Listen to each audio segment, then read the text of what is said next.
Greetings. It's Thursday, the 16th of October. I'm in my office and I've been working very hard this afternoon.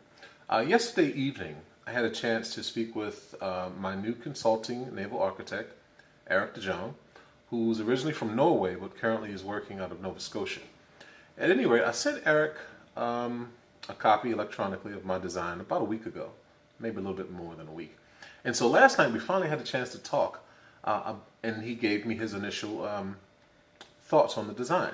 And of course, starting off with the conversation that all boats are compromises, and that my current design was more leaning towards a downwind boat, which is fine because I intended it to be a cruising sailboat. But he did bring up two potential areas I may have a problem with. One is with chop, depending upon the amount of ballast that we have in the boat. And two is that my bow entry was sort of blunt, so that it, again, may be a little uncomfortable and will be great, downwind, but that if I wanted to, take advantage of being able to make it to windward, that I may want to reduce some elements of my bow. And so we talked for a while, and he simply said that, an easy way to do it is to extend the bow of the boat, basically making the boat longer. And of course, I did not want to do that because here where I am in Baltimore, we have extremely deep water down at the inner harbor, but that's extremely expensive in terms of where to keep your boat.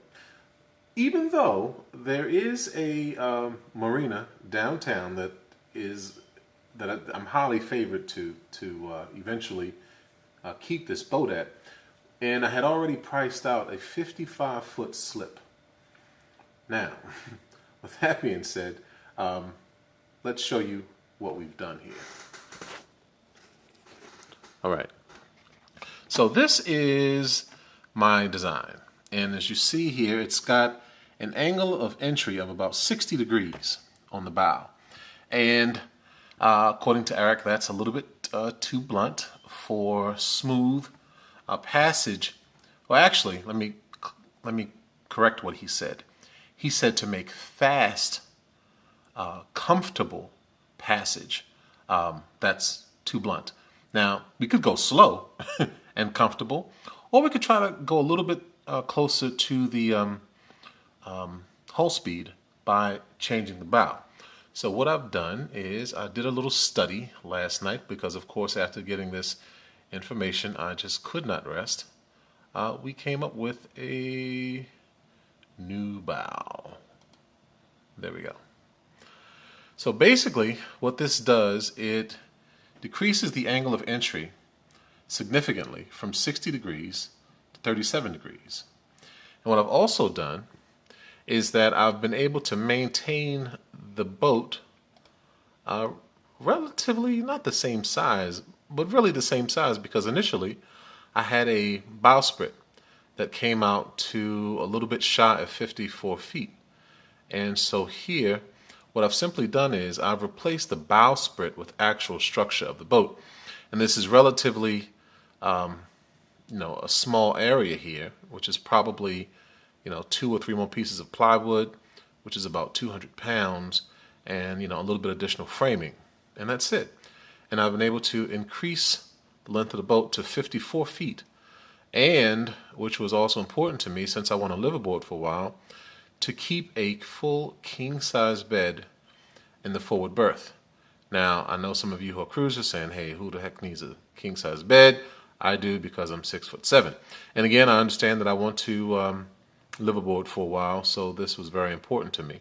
So I was able to do that, get a really, really nice bow here without really making too many changes to the boat. Now, I did also decrease the beam of the boat by 6 inches by simply taking 3 inches off of each side. And that'll give me a beam of 16 feet, which then overall gives me, I think, a pretty decent looking hull shape. I don't know if you can see that too well here, but I think that looks pretty good. I do have another example of that. here. Let's try to zoom out. And how do we zoom out? Okay, it's the zoom out button. Nope, that's the calendar. So there we go. There we go. So this is a little bit better example, I guess it is. You can kind of see the new hull shape is in red. I gave it a little bit more aft so that the buttocks would kind of, I guess, be also a little more comfortable in a seaway. And let's see what else I've done here. Let's take you back to the AutoCAD program and let's change the drawing. And of course I want to look at the sail area. So where is that? Nope, that's not it. Is that it? Nope, that's not it. Excuse me. There we go. Okay, so with regard to sail area, this is the original bow. 50 feet, 7 inches, and there are 2 head sills. Actually, these have already been relocated to accommodate the new bow. And let me show you that. That would be here. Boom. And then I simply added additional length.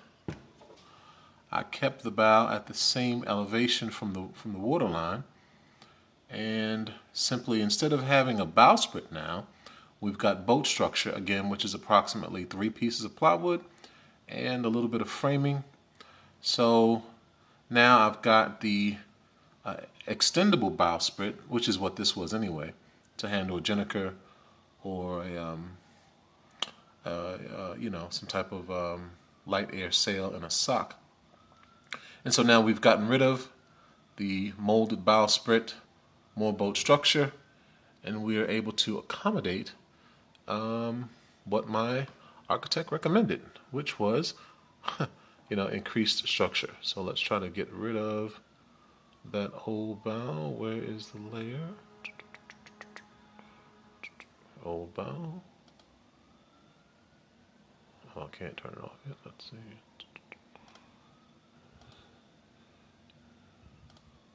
There we go. And so this is what the boat looks like now, which surprisingly isn't very different. And the sail area increased a little bit. I mean, negligible. Simply the mast will move forward about 9 inches, which again is negligible because this moved, the stays moved out, so the mast moved. Well, the mast will move.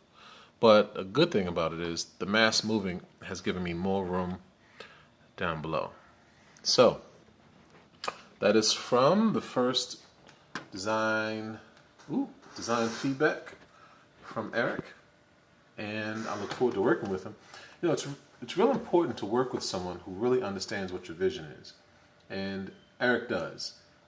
He's a young guy. I don't know if he's over 30 yet. But he understands that it's possible to have a lightweight boat that is safe, that is fast, and that's comfortable. And that's what we're working towards now. Could have left it the way it was, and again, hopefully most of what I'll be doing for the long term would be trade wind passages, which is downwind. But, it's always good to be able to go close to wind in case you got to get away from weather. And that's one of the most important stories that I'm understanding about having options in terms of what you can do while underway in blue water, in big water. And so we want to be safe and fast and comfortable. So we'll see if we can sort of arrange those compromises to deliver that product. So until next time, peace and blessings.